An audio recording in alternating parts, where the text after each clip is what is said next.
had a person on my team, though the intentions were good, really, really hurt my feelings because they made a PowerPoint presentation to me about how difficult it will be for me. So how much childcare is, what... Wait, this is somebody on your team? Yeah. Ooh.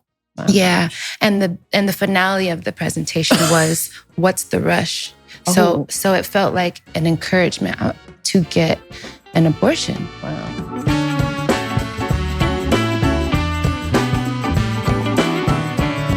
This episode is brought to you by Pine Sol and Chase Home Lending. Well, good afternoon. How are you? I'm doing great. The sun is shining. Spring has arrived here in DC, and this is one of the best times of the year here in the city. Glad to have you here. You know what I noticed being here? Mm-hmm. My allergies aren't bothering me. Well, that's interesting because this is allergy season here. So you must be taking care of yourself. You taking your medicine? I haven't taken anything. I feel really good. I got a good night's sleep. Mm-hmm. Walked around the neighborhood a little bit last night after I finally got home from having dinner with you. Yeah. We had a good time. How are you doing? I am doing pretty well. As long as I'm still in that place, as long as my kids are good, our kids are good, I'm doing good. I'm having fun. We're with this podcast. We have had some great guests. We got another great guest here with us today that we'll get to. But I feel good, and I'm happy to be here with you. What's happening in Milwaukee? You driving around in your new? I am driving around in my new Rivian, and I for those of you who don't remember, Rivian gifted the two of us with nice vehicles, the R1S to drive around, and I've been tooling around. We have officially made it our number one car to drive in the house. So that's a smart move. It is a beautiful car, and it is easy to drive. And I have driven it just a little bit. I'm going to have some more time with it this summer, but you have been driving it more than I have. And I'm getting to know it a little bit better. And you know what my favorite feature is, other than not having to go to the gas station? Yeah, right. What is it? Is the navigational system. Okay, the screen is gigantic. So in my old man eyes, I can see it very clearly. And not only is it a big screen, but it is in 3D. And I love me some 3D maps. So no, that's one of many features, but that's one of my favorite features. Yeah. And I'm looking forward to tooling around. Good. Well, I got some real credibility points with my boys when I told them who our guest was going to be on today. Okay, so what did they say? So, what did you say, and what did they say? So you guys have to picture this. Picture us sitting at the kitchen table, and our boys are not paying attention to anything Kelly and I are talking about, right? Because they are 15. They are 15, and one's watching the basketball game, and the other one's eating or something. 13. Is 15 and 13. And the 13-year-old is the youngest of four. So, he's already cool and doesn't talk to anybody. Right. So she said, so who's going to be on this time? And I'm going through the whole thing. And I said, and then on the last day, the last person we're talking to is Victoria Monét. And the 13-year-old goes like this. So for those of you in our audio folks who did, I just snapped my head around and looked at my sister. He looked at me and he said, now that's a quality guest. Quality. That's what he said to me. Quality. Instead of everybody else we've talked to. Yeah, that's a quality guest. Yeah, well, Victoria is a quality guest. She is she three-time Grammy winner. Mm-hmm. And songwriter, and now a children's book author. I know. I'm so excited to talk about that project. Her debut book, Everywhere You Are, is a heartfelt tribute to working parents, which we have both been, and their little ones, inspired by her own journey as a parent. And it features her 4-year-old daughter, Hazel, who I guess you've met. Yeah. She's a cutie boots for sure. She's voicing the audiobook at 4 years old. That's awesome. That is so without awesome. any further ado, can we see our good new friend here? Come on in, Victoria. Monét. Hello. So good to see you too. Nice Nice to meet you. Thanks for being on here. And please tell the children I said hello. Oh, and thank you for calling me quality. I appreciate that compliment. Quality, because at 13 they know something about quality. He doesn't say he's a man of few words too. I love so that. for him to just say, okay, now that's a quality I guest. love it. Thank you. Well, the last time we were together, we were trying to help the people, weren't we? Yes. Victoria joined me along with with a wonderful group of celebrity supporters in Atlanta in the middle of this past election to try to get young people out to vote. And Victoria, because we don't have a budget to fly people out. And so the celebrities that were involved cared, flew themselves out, got themselves out there, and spoke passionately about the importance of voting. And again, Victoria, I just want to thank you for it was an honor. Using your voice and your platform for something very, very important. Thank you so much. And you spoke. So this is the first time I heard you speaking. Yes. And you were brilliant. Thank you so really much. were. Thank you. In addition to everything else, you are a phenomenal speaker. I appreciate that. Speaking from your heart and just offering some wisdom at the same time. So just want to make a difference. Yeah. Well, we'll have to try again. Yes. Come on. Yes, truly. Maybe now we know. Right. But it's great to have you here with us. Thank you for having me. Yeah. I'm so excited to be here and chat with you guys. Yeah. That's terrific. So you're living in LA. LA is home. Yeah. Has it been home for a while? Since 2009, I've lived in LA. Yeah. So it's been quite some time, like my full adult life. All of the restaurants and parties, like everything has been LA based. But I'm from Sacramento. Yeah. Family from Mobile, Alabama. So because everybody's from Alabama yeah. in the end. Right, yeah. Apparently I just met Dr. Sharon and she's telling me she's from Mobile and she knows my family. I'm like, what a small, big world. It's like, that's how it is. Yes. It's small amongst Black folks. Right. For sure. Right. Well, we want our listeners to really get to know you. Everybody knows you a megastar now, Thank you. it came from somewhere, right? Yes. So tell us about your path to here. I know it's a long one, so I'll let you pick the parts of it, but you've been dancing, singing, writing for a long, long time. Yeah, it's been a passion of mine since I was really young. I actually started with dance. I feel like as an only child, that gave me the confidence because it's a group sport. You get to be on stage, but you're not by yourself. You're like, you can either fade into the background or take the center stage. So me, developing my craft with dance first gave me the confidence to use my voice and start writing and singing. And I moved to LA off of an audition for a girl group in 2009. Oh. So I was working as a bank teller at the time in Sacramento. How old were you? I was 19. Oh, wow. Yeah, and I got an email on, I'm giving my age away, MySpace. So from you're talking to us. MySpace. No matter what age, you're way younger than me. It was, so one of the first social media experiences I feel like was MySpace. And so I got an email for an audition. So I went on the audition. I asked my friends if I should go or not because it didn't financially make sense, but I was like, I'm going to take the chance. So I ended up making it into this girl group, which prompted us to move to LA within 2 weeks after that audition. So I just packed everything on and up. Us being who? There was 2 other girls in the girl group. You on your own, solo, as no parents, no anything. No. Yeah. Just me and a dream. Yeah. What did your parents think? My mother it? was like, she was worried. Yeah. But I was like, Mom, I'm serious. It felt very much like a sister act.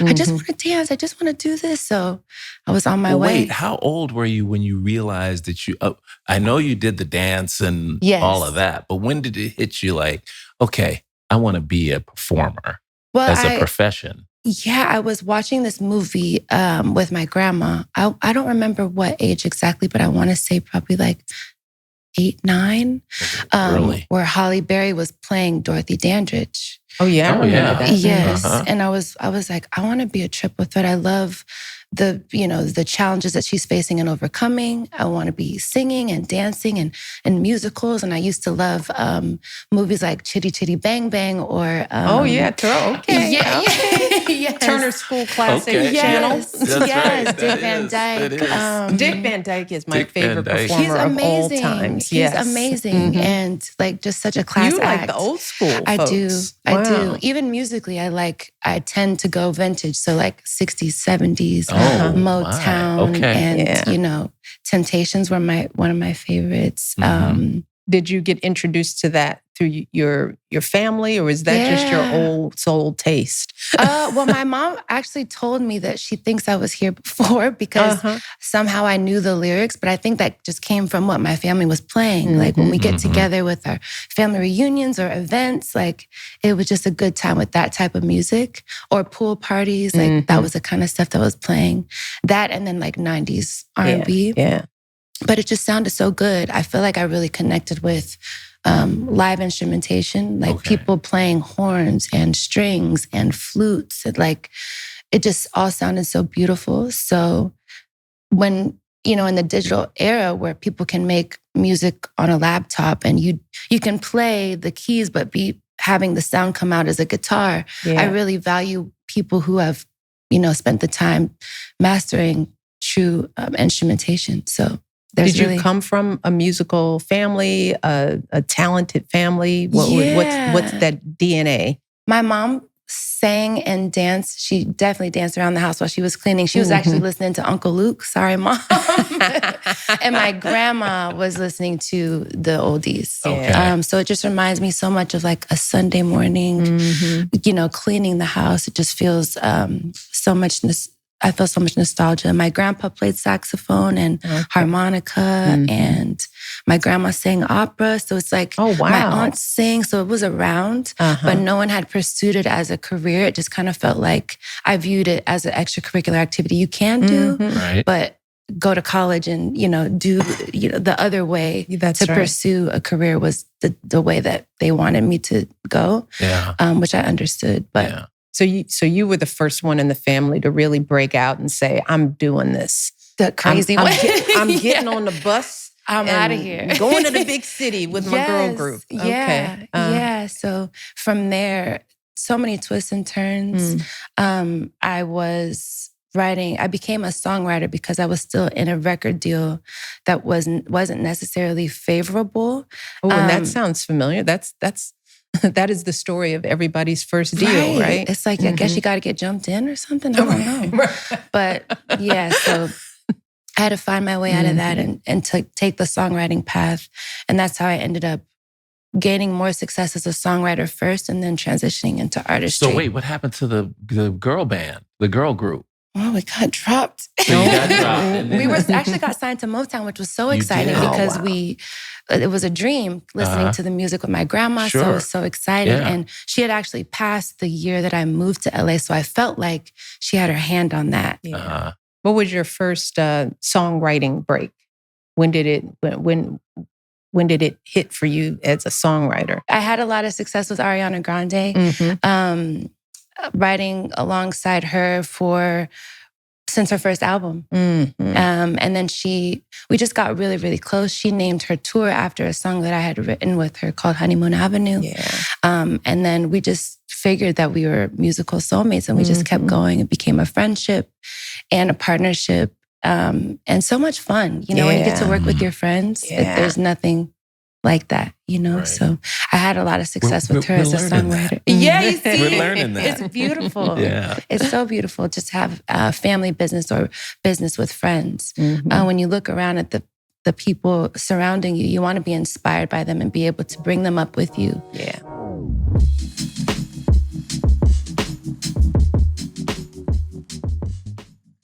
In this next segment, presented by our friends at Chase Home Lending, we'll discuss what it's like to turn dreams into doorsteps. Every home has a story, and every homeowner has faced unexpected challenges along the way.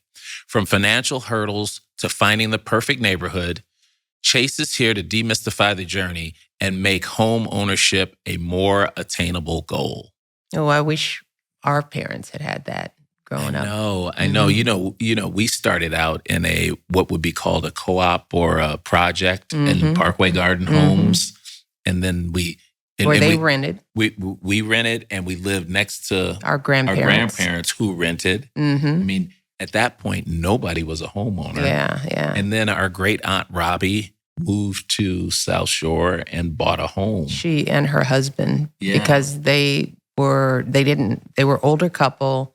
They never had their own children. Robbie was a teacher. Terry, her husband, had a good retirement plan as a Pullman porter, a good pension. Right. So they were the first people that we knew of that owned their home. Yeah, and they were kind enough to allow us to rent the upper floor of it was a two-family house. Two-family home, yeah. And that was really our first taste of being around people who were homeowners. And living above someone as renters, right? And we were little kids living above these two older folks. So we had to be careful after a certain time. I wanted to be quiet, didn't want to go stomping around, running around. And couldn't have a dog. And I know you wanted a dog. I know you always say Mom didn't want a dog, but I know if you had wanted a dog, you would have gotten a dog. Yeah. But they were allergic to dogs, so they didn't want to have a dog. And I always dreamed, I used to beg Dad, can we buy our own home? Because I wanted stairs, right? Yes, you wanted a second floor bedroom. I remember that. But it was something that they were a little cautious about, very cautious about. And Dad used to say, I don't want to be house poor. And at the time, he would explain that having a mortgage was a tough thing. And then later in life, we figured out that was a great way to build wealth. Yeah. We started building our careers and realizing what our parents missed. Yeah. Well, I'm glad we figured it out. And thanks to Chase Home Lending for sponsoring this segment. They understand that buying a home is a journey, and having the right support makes all the difference. Chase is here to help with smart digital tools and expert guidance so you can make informed decisions with confidence. Dreaming of a home? Ready to take that next step? Connect with a lending advisor today at chase.com/start and start turning your home ownership dreams into a reality. Member FDIC, Equal Housing Opportunity.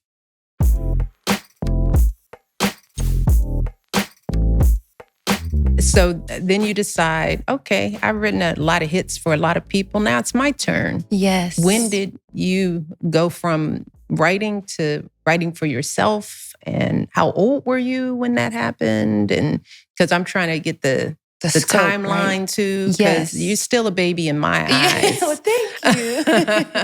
Well, I think that once I had, let's start by saying I was always writing for myself in the background. It just wasn't lucrative. So I needed to take on different job titles within music in order to make ends meet. So I started to become a vocal producer. And I learned how to engineer. So in Pro Tools so that I can record myself and others. And those were the types of jobs within music that I could get money on the same day or week.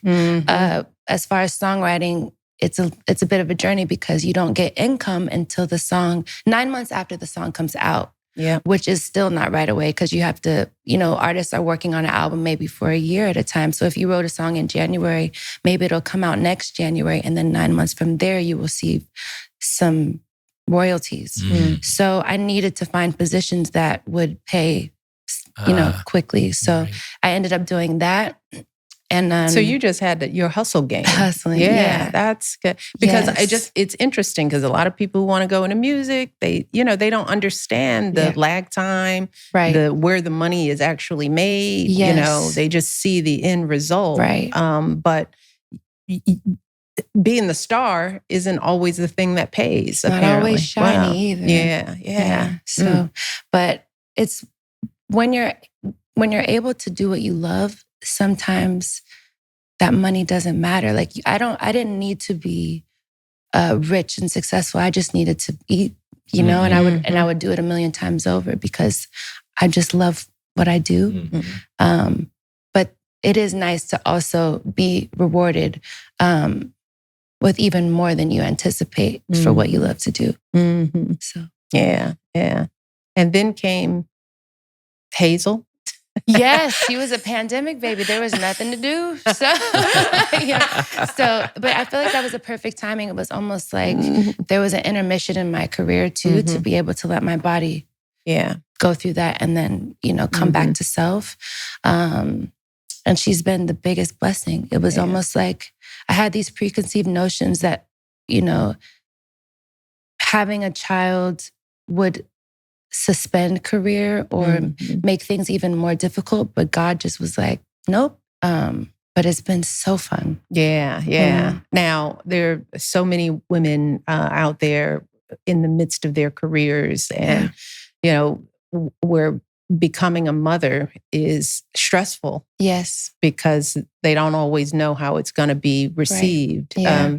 Did you go through any of that? Because you were very young in the middle of your career. And of course, all kids are a blessing. Right. But, did you have any fears, any doubts? Were you afraid at any point that definitely this pregnancy was going to upend everything? Yeah. Talk a bit about that.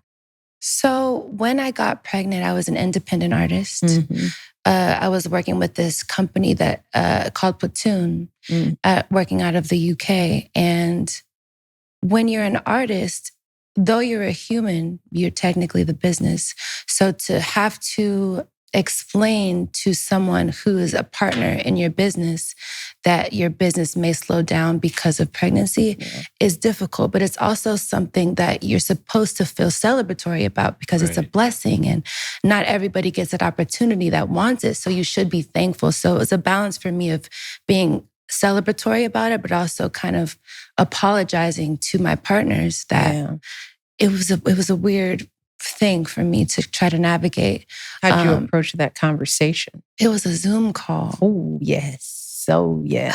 So it's like, just want to let you know I'm pregnant. It was just like, in retrospect, it was really, really disheartening. And I had a person on my team, though the intentions were good, really, really hurt my feelings because they made a PowerPoint presentation to me about how difficult it will be for me. So how much childcare is, what... Wait, this was somebody on your team? Yeah. Ooh. Yeah. And the finale of the presentation was, what's the rush? So it felt like an encouragement to get an abortion. Wow. So that was really, really hurtful. And I walked out of that meeting. And this was a meeting with a bunch of people? Just me and this person. Oh, okay. This particular meeting with just me and this person. And I walked out of that meeting with that same fight that I had when I left home. Like, I'm going to do this. Yeah. And it's my body and I'm going to make it work even if it's hard. Yeah. I'm not scared of hard things. I can do hard things. Yeah. And it was very, very emotional, especially in and how old were you when all this was going on? I want to say I was 32, 31, so 32. In the pandemic. You were grown, but still, Yeah. So to be apologizing for it felt like a big contradiction and spiritually. But I know that the intention of the person wasn't to harm me. They just wanted to let me know how big of a decision it is to keep and also balance the expectations for what my career may or may not do after that. But I walked hand in hand with God, and it's amazing that one of my biggest songs is On My Mama because it's so full circle to my intention and purpose for having her. Yeah. Well, it adds a whole new level of meaning to the song. I mean, all of us are popping up. And we think, it's like on my mama. Yes. Right? Yeah. Yes, it's beautiful. So well, it's so important for you to share that because there's so many of us as women out here working, trying to keep families together, hold on to our careers. Yes. So many women will be able to identify with that fear, with the pressure, to doubt the path that you're in. Yeah. Even something as precious as motherhood, because a lot of industries don't make space for mothers. Right. So how did you make space for your mothering in your career? Because you didn't lose a step. You know, things might have been slow, but how did you do it? How did you manage that balance? And I know you're still managing it, but yes, I think one of the best things that I was able to conquer is time management. Mm-hmm. And luckily I had put in 10,000 plus hours before I had her. So I felt like I was able to do what would have took me 10 hours in 3 hours because I had, worked on my craft so much. So I had to exercise that muscle. And also having a healthy relationship with my child's father, even though we aren't together anymore, having a healthy co-parenting relationship so that she feels like even when I'm not there, there's someone who loves her just as much right next to her. I'm glad you brought that up because for us men and partners out there, how have you been able to keep such a healthy relationship even after you guys have broken up? Because as a divorced person, it doesn't always turn out that way. Yeah.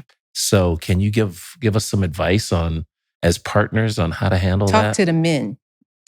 Okay. So fellas, please keep as much information off the internet as you can. Okay. As much negative information. Yeah. If it's positive, let the world know. But if it's negative and if it's critique, just please make sure that happens directly to who it needs to happen with versus the embarrassment of the world having to know. And with social media, it makes it so easy to make impulsive posts or for news to travel or screenshots to go up. And I just feel like the world doesn't delete your feelings and get over your feelings the way you do. Right. So maybe you may feel that way today, and then 2 years from now, you guys may be best friends, but the world is still hanging on to what you said about that person. It's like, if you tell your friends or your mom that you got in an argument and your mom just never forgives that person.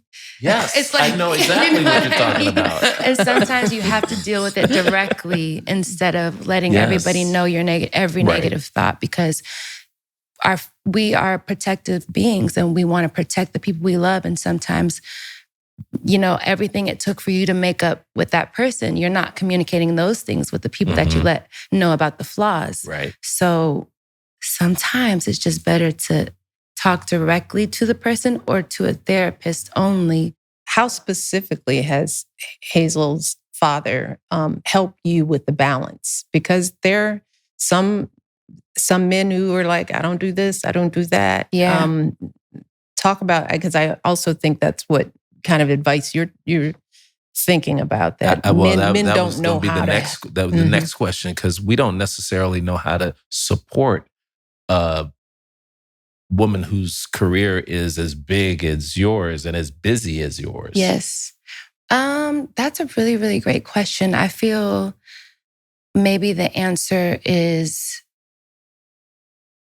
a lot of patience and understanding and empathy. It's almost like when I'm asking him to watch Hazel for a career move, I have to be able to have that same grace. It's not a one-way street. So if he wants to make a move or just be outside for a night and he wants to go out, I have to have that grace and say, yes, I'll watch her, even though I know he may be outside meeting somebody else. It's like all of those things are in consideration, but it just really takes a lot of patience and grace, prayer, great communication, making sure that you are considerate of how you're saying something versus what you're saying. And I want to ask him how he does it as well, because it is not, I'm seeing so much chaos in our community regarding children and the separation of parents. And we all know that it's quite normal these days for things not to last. So how is it that our community can better navigate those hard moments? Yeah. Yeah. Well, it's interesting you said you want to ask him how he does it. Yeah. Because it sounds, before you said that, I was thinking that you guys got together, had a meeting and said, okay, here are the things that we need to go over to make this work. Yeah. But it sounds like this was more trial and error, or Well, we did say that we were going to stay offline on anything that would negatively affect either of our images, and that Hazel could eventually read and see. That's right. So that was the main agreement. But beyond that, the daily back and forth, I feel like he should probably have a platform to speak on it, because I know dads around the world are going through this and they don't know how to balance their emotions or, their maybe potential rage and like disappointment that the relationship didn't work out, or jealousy, or financial burdens. And just being single parents on the other end, because when they have the child, assuming and hopefully they're involved, there are going to be huge moments where they're operating as a single dad, which we, a lot of women understand that balance, but we're men who, when they are able to talk about those challenges and how are they finding that balance, men don't talk about that.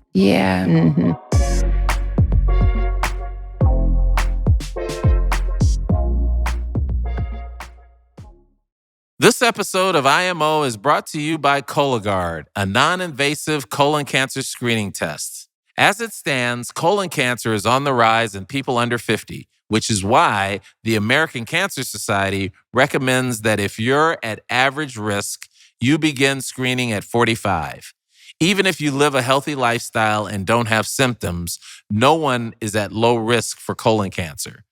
We want to make sure our listeners know that colon cancer can be treatable in 9 out of 10 people. But the key here is that it has to be caught early. With the Cologuard test, you can take control of your colon cancer screening through a prescription-based test with none of the prep that's required of a colonoscopy. Not only is the Cologuard test effective for colon cancer screening, but it can even detect precancer. And in addition to its convenience, the Cologuard test is also affordable. Most insured patients find they pay nothing out of pocket, with zero downtime, no special preparation, and a screening test that's delivered right to your door. Don't let your health take a back seat. So if you're 45 or older and at average risk, ask your healthcare provider about screening for colon cancer with the Cologuard test. You can also request a Cologuard prescription today at Cologuard.com/podcast. The Cologuard test is intended to screen adults 45 and older at average risk for colorectal cancer. Do not use a Cologuard test if you have adenomas, have inflammatory bowel disease and certain hereditary syndromes, or a personal or family history of colorectal cancer. The Cologuard test is not a replacement for colonoscopy in high-risk patients. Cologuard test performance in adults ages 45 to 49 is estimated based on a large clinical study of patients 50 and older. False positives and false negatives can occur. Cologuard is available by prescription only. This episode of IMO is brought to you by Progressive Insurance. Financial security isn't just about the here and now. It's about the future. That's why we love what Progressive is doing to help people attain, maintain, and build wealth through home ownership. For over 80 years, Progressive has led with the belief that insurance should do more than just protect. It should propel people forward. Their commitment to not only helping more first-generation homeowners stay protected, but also support communities through Progressive's down payment assistance program, the Up Payment Program, which will help drive real impact, making the dream of home ownership more attainable for everyone. You know, my wife Kelly and I are currently in the process of redoing our bathroom. We just started out and haven't done the demolition yet, but we know that this will add to the value of our house. So thank you, Progressive, for helping families plan ahead and for sponsoring our show. Visit progressive.com/openthehouse to learn more. This back-to-school season, spend less on your kids with Amazon. I remember when my wife Kelly and I would be running around to a million different stores chasing down spiral notebooks, lunchboxes, and that one specific calculator that somehow every math teacher requires. And look, I love my kids, but I do not love fighting over the last pack of highlighters in a crowded store at 7 p.m. on a Tuesday. That's why I love Amazon. Amazon has everything for back to school: backpacks, pencils, clothes, snacks, and even those dry erase markers the teachers secretly hoard. All delivered fast, right to my doorstep. One click, no stress, boom. And the best part, I can shop from my couch. With my now 15-year-old and 13-year-old, I grab their school supply list and I'm all set. Now, instead of running around town stressed out, I get to actually spend the last days of summer with my kids. We're doing movie nights, bike rides, and even, dare I say, back to school fashion shows in the living room. Parents, do yourself a favor. Go to Amazon. Get your back to school checklist done in like 5 minutes while saving a few bucks. So remember, with Amazon's low back to school prices, just spend less on your kids, because every dollar you don't spend on them is a dollar you haven't spent on them.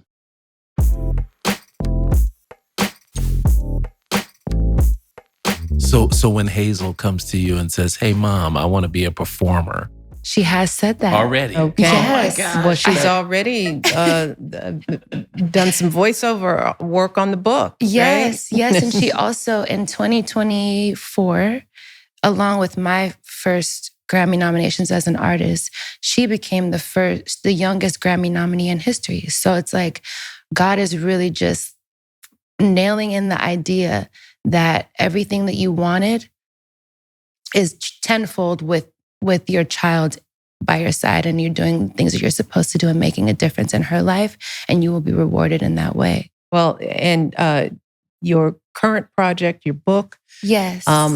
Everywhere You Are. Yes. Tell us about the motivation behind writing this We've book. got a copy got of a it. copy of the book right here. Yes. So the inspiration really is to combat children with separation anxiety and parents with parent guilt who have to balance work and family life. And I feel like that's about everybody, Yep. you know? Mm-hmm. I was reading something somewhere where it was explaining why children enjoy peekaboo as children. It's because when you disappear, they actually view you as gone. Yeah. So it's like you're doing this magic trick, like you're disappearing and coming back. So I started to think about how, well, if I'm actually gone, what is she thinking? Yeah. You know, and for the hours, 8 hours a day, you know, that I'm working, or any parent is working, what does she feel? So I just wanted to make something tangible that a parent can read, or an uncle or an aunt can read that doesn't live out of in town. How do you combat your guilt? Sometimes, because I'm just assuming you have it, because we all do. 100%, 100%. I think, one, explaining things to her helps me. Because aren't kids really smart? They understand a lot more than sometimes we give them credit for. And a lot of times when parents say to their child, they're going to work, but they're doing it for the child, my approach is, I'm doing this for you and for me. So that she knows mommy has dreams and she has her own identity too. And she can be proud to know that none of that was given up on because of her existence. Because sometimes the story goes that we say, I gave up everything for you. Yeah. And that, It's although too it much. it pressurizes the love and the capacity. And so the child feels guilty instead, and the parent feels resentful to their motherhood or fatherhood. And so I just wanted to change that narrative a bit and say, you know what? I have dreams and I'm going to go pursue them. And everything that I get from this pursuit, you will benefit from. But it's also my dream. And I won't want to give up on that for me. And when you get a dream, I don't want you to give up on that for you. And amazingly, they understand. How do you get the sense that Hazel gets it? And I know it's she's going to go through her phases. But as a mom, you know her and you know what she's understanding. Yes. And what she isn't.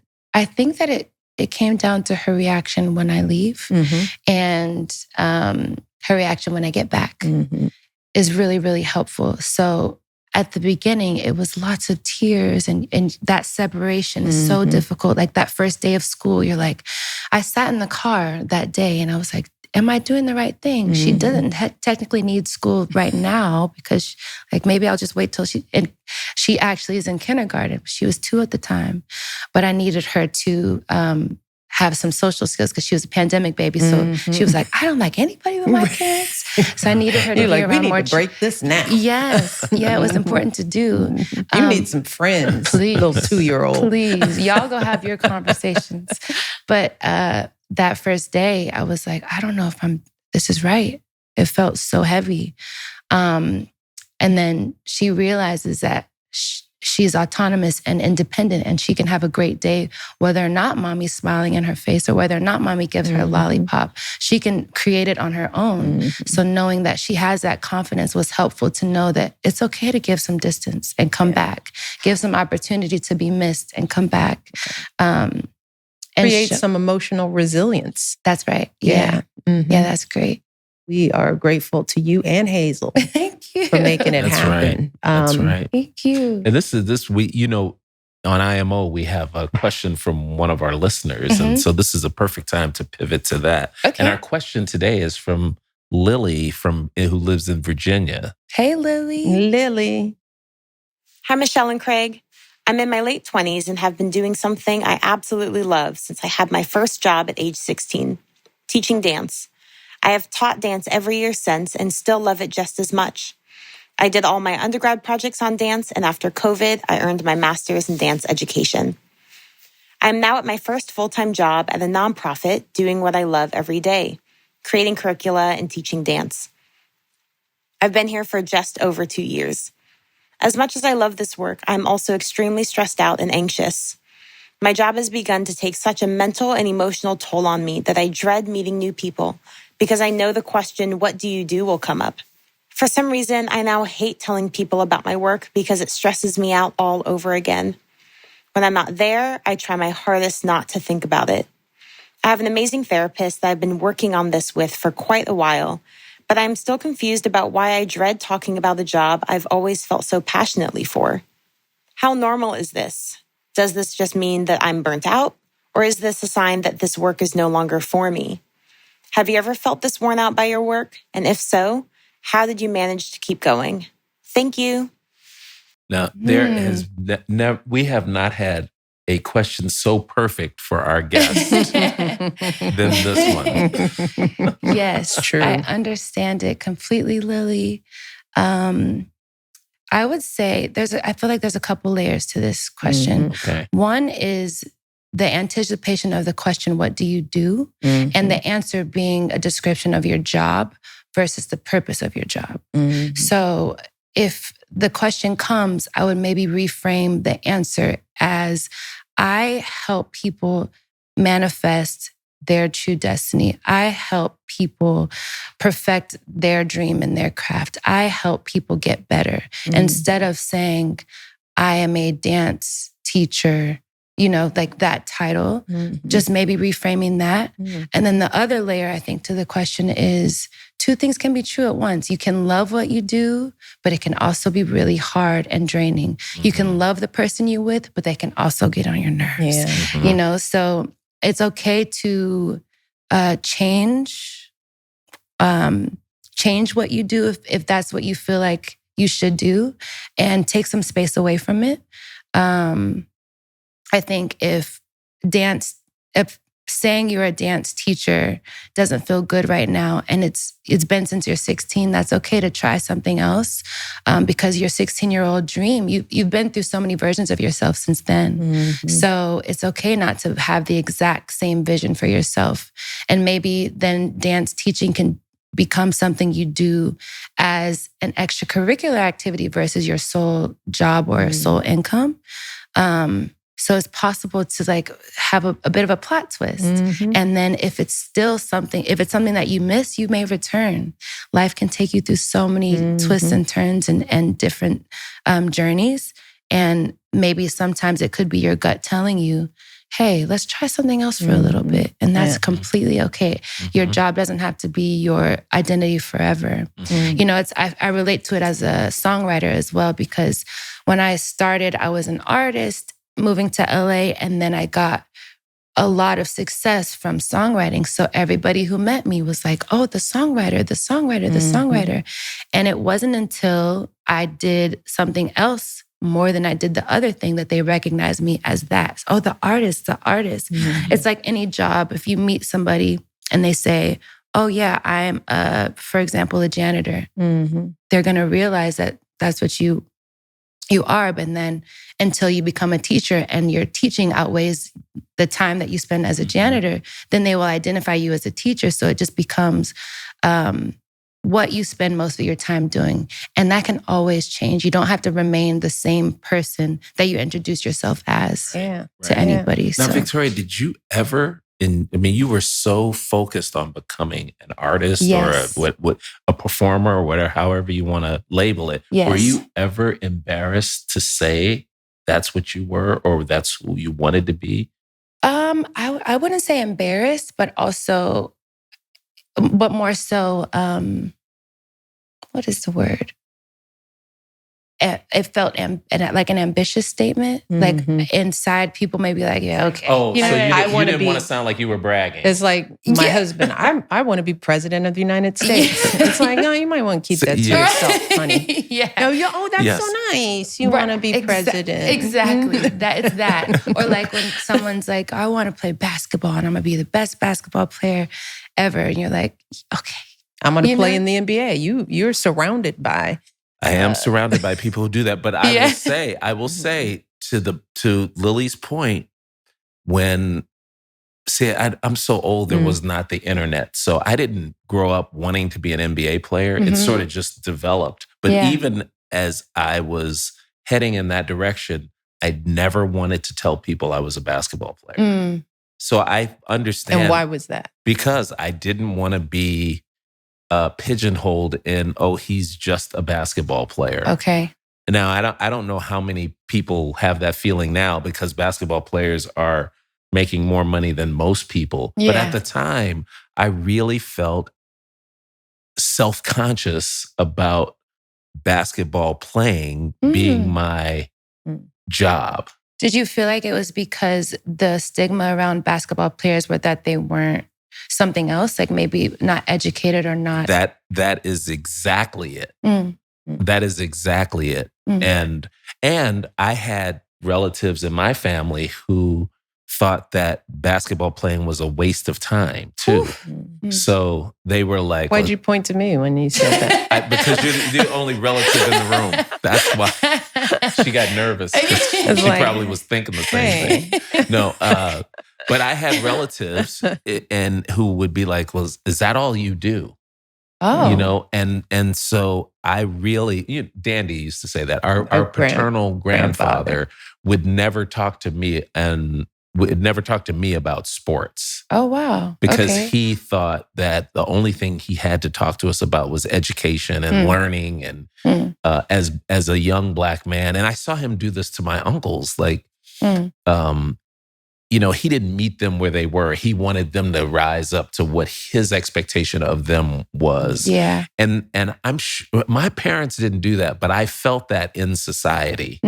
So that it wasn't until I got drafted, literally drafted, that I said, all right, I'm a basketball player, right? Like this was a real thing now. Validated by that. So I was wondering if you ever had that in the music business.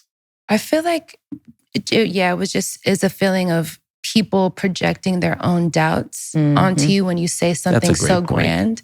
Because I do feel like some of your biggest dreams should sound a bit scary. And then you manifest those things regardless, which I think a lot of us have. You know, maybe even Lily would have, I'm going to be this amazing dance teacher. And people may have been like, okay, yeah, like that's kind of a creative job. Like maybe, schooling is, you should pick a different major, something, so. Yeah, they're picturing ahead how much money you could potentially make. That's true. Yeah. Too. And it's like... and people, a lot of traditional families, regular families who aren't in the arts or doing something that's considered non-traditional, and the arts still is considered a non-traditional way of life. Right. People don't understand the profession. They don't know that it is a profession. Yeah. Right? They don't know how you can, you just laid out a whole, sub-industry within the music business that, like you said, you wanted to write, but there are other jobs in the music profession producing, and you'll name them because I don't know them. But working in the control room, all that stuff. Nobody knows that. People know doctor, lawyer.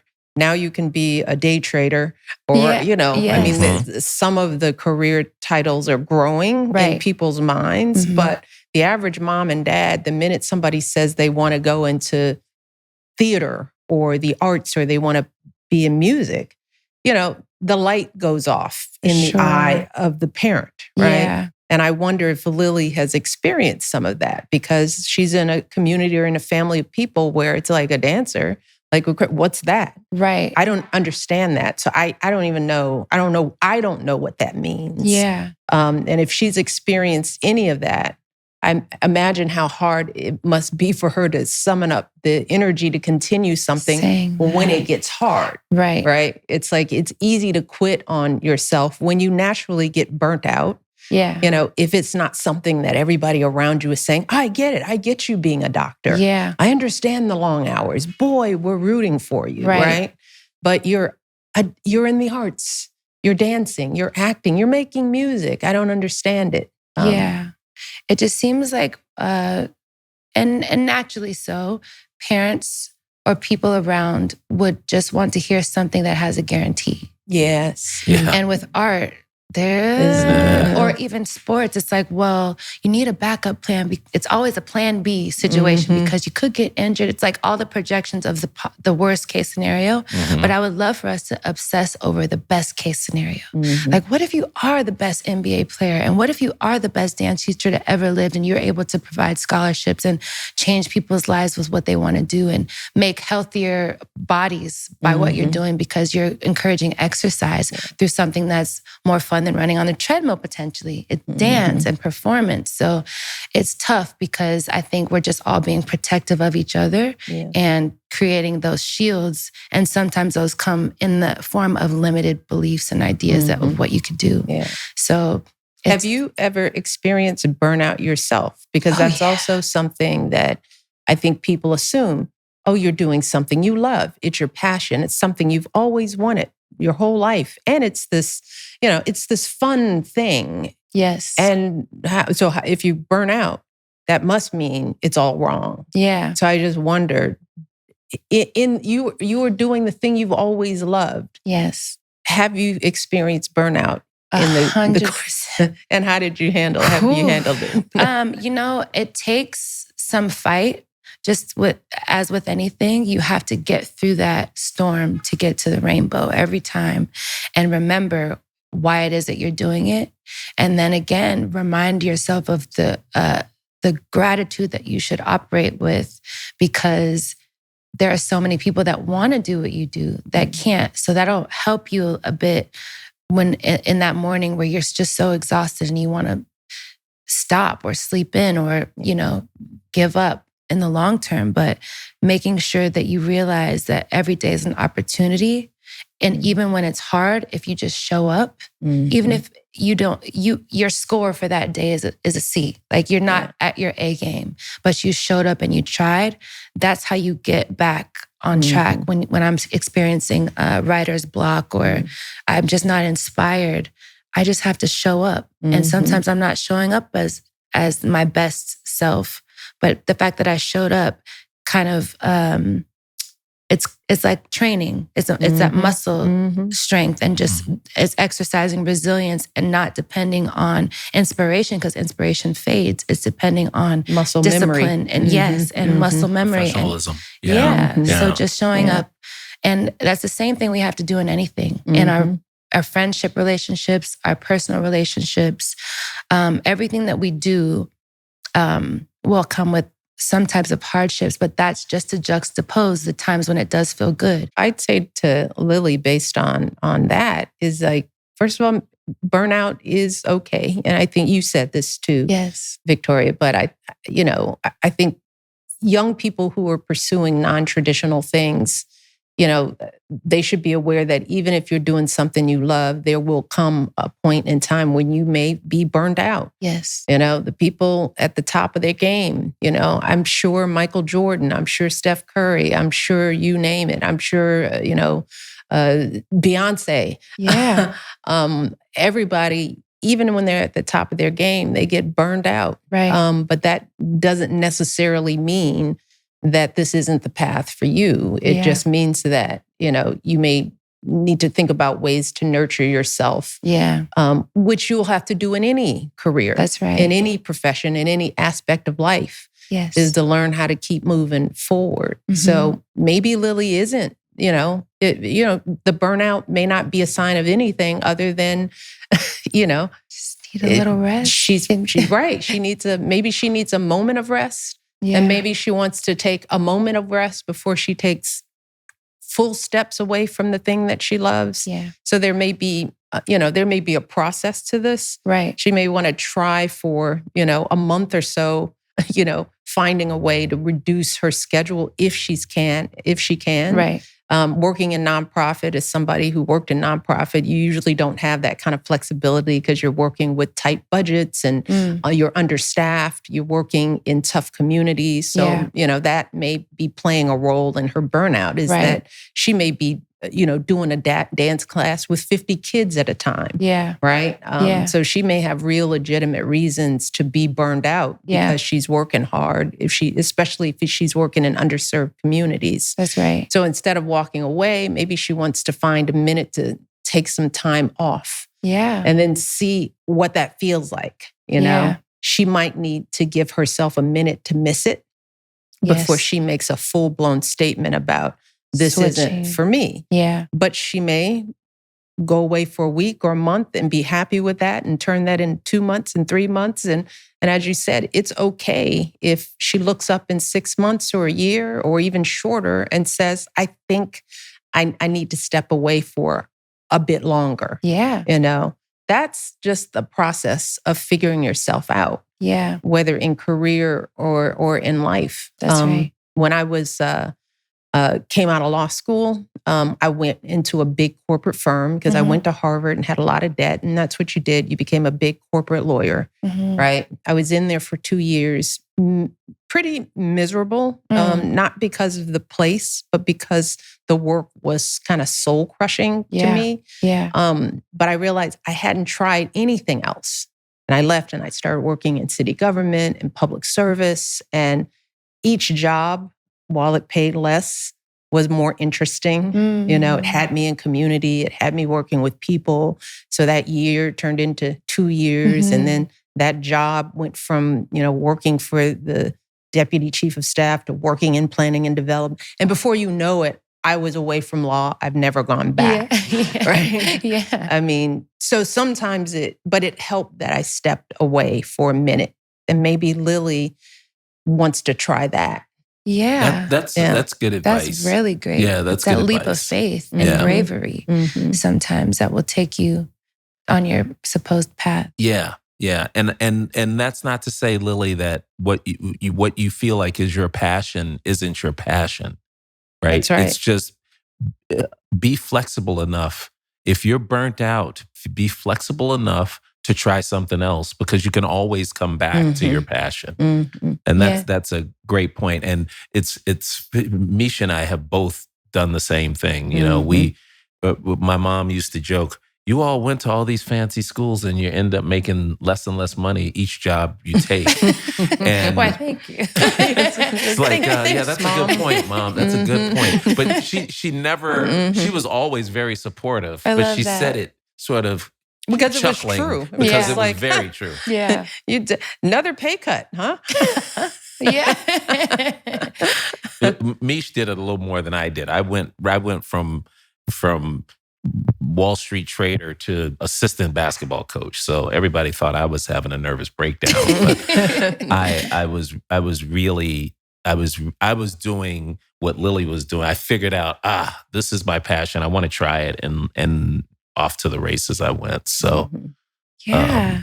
This is you all have some good. I have some good notes. You took here. notes. I took Wow. notes. I took notes because she had a lot of stuff going on here. But the first thing that I took down, Victoria, was what you said about talking about what you do, not what the job I like is. that a lot. That was really good. That's, I mean, it's not that she's ashamed of it, but help people understand that what being a dance teacher is and does for young people, for old people, for the community. I mean, that's great advice, Lily. So I think you should really listen to that. And then Mish, you went straight for the Explore Your Why. That's her thing. We ought to get some T-shirts with Explore Your Why on it. Because that's really good. All right, team. T-shirts. And let me get one of those, please. And then just because folks don't understand your career doesn't mean that you're on the wrong track. And this will get back to Marianne Robinsonism. Why are you worried about what everybody's thinking? But that's hard in this day and age. It was hard for us when, 50 years ago, right? But it's really hard for you all because of social media, and everybody's like rating everybody and liking everybody and talking about and commenting. It's a barrage of grading. Right. So you're trying to get good grades. That's what I say about these young people. They're trying to get good grades all the time. That's and true. Lily, you don't have to get a good grade if you know what you want to do. And if you know you're working hard, that's the best part of it. The process is the best part. Yeah. Enjoy that. So that's what I gleaned from you two experts here. So I love that. I just want to add too, because I'm reminded of my own path and what my dance teachers did for me.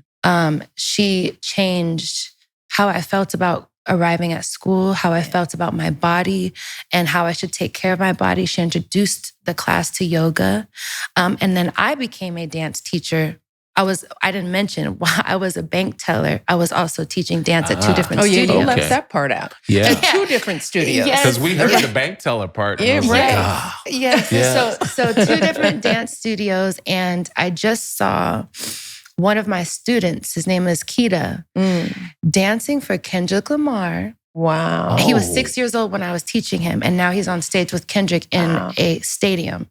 Oh, he did the Super Bowl? He's on tour with him. Oh, wow. Him and SZA.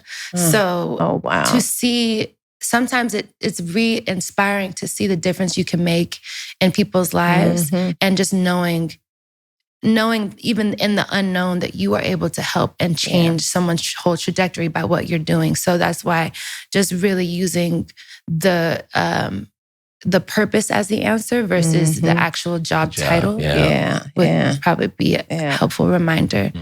Yeah. We just, Lily, stay encouraged. Yes. And you're just in your 20s. And,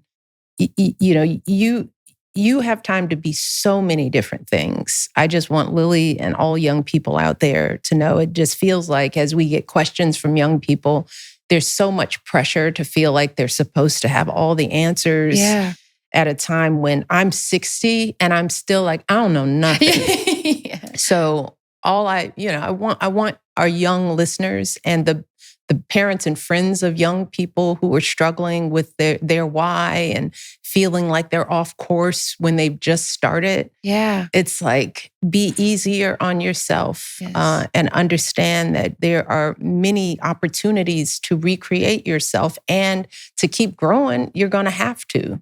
Right. That's the fun part of life, is that there are many chapters to come, and there's no right answer. So I want Lily to stay encouraged, but to take care of herself. So she's feeling burnt out, find a way to get a break so that she can think clearly. Because what it is hard to do is make determinations, sensible determinations about what you want for your life when you're not at your best mental state. That's right. And that's true no matter what you do. Yeah. You got to take care of your mental health. You got to take care of your physical health so that you have some clarity to figure out the next moves. Yeah. So brilliant. Thanks, Lily from Virginia. Thank you, Lily. Good luck. Yes. And Victoria, thank you. Yes. Thank you. Thank you. Guys so much. You are a little wise one. Oh, thank you. At this table, you're a baby. I'm sorry, even though you're grown and mature in the industry. I like being the baby. I like Hold on to it. Hold on. But you are a wise baby. Thank you so much. I mean, it has really been a pleasure just to hear what's going on inside that head of yours. Hazel is very lucky. Yes, she is. To have you. I really appreciate She that. is. And to have your tribe too. Yes, Because it sounds like 100%. it's a healthy group. Yeah. Mhm. It's I a healthy agree. group. It's curated and God did his thing. So I Yeah. appreciate it. But we're going to keep an eye on you. You got any new music coming out? Anything we should know? Any tea to drop? JT to drop. I'm actually working on the next project right now. Uh-huh. After the book tour, I am actually locking away in the studio, and the rest of the year is just music. So All right. I'm excited about that. Well, we consider you a part of the IMO family. You Oh, and I love you Hazel. guys. Tell Hazel I said, hey. I sure will. And her Chanel. And her Chanel, what did you Her call Benel. it? Her Benel. Benel. Her Benel. I wish you all the best. We're going to keep an eye on you. Thank you. Anytime you want to come on and, throw down some more wisdom, we would love to have you. Thank you so much for having me. It was an honor to speak with you both. And keep representing, keep showing up as a fabulous young woman, young mother, young professional.